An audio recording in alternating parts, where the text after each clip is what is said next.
तर राग, ज्या माणसाला लवकर राग येतो त्यांच्यासाठी हा व्हिडिओ आहे। रागाच्या भ्रमात तुम्ही इतके काही बोलून जाता की त्याचा त्रास समोरच्याला तर होतोच, पण तुम्हालाही त्याच्या दुप्पट होतो। रागामध्ये तुम्हाला काय करावं आणि काय नाही असं वाटतं। त्याच रागामुळे तुमचं खूप काही नुकसान झालेलं असतं, तरीही राग मात्र नियंत्रण होत नाही।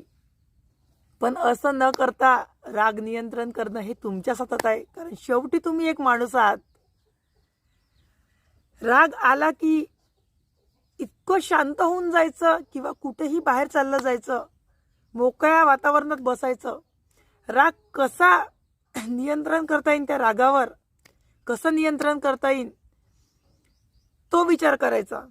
आणि राग आणायचा नाही, आला तर त्याला शांत करायचं, हा विचार करायचा। म्हणजे राग हा आपोआप कमी कमी होईल, कारण रागामुळे खूप नुकसान आहे मंडळी, तुमचंही समोरच्यापेक्षा तुमचं जास्त। म्हणून राग हा येऊ देऊ नका आणि चांगलं आयुष्य जगा।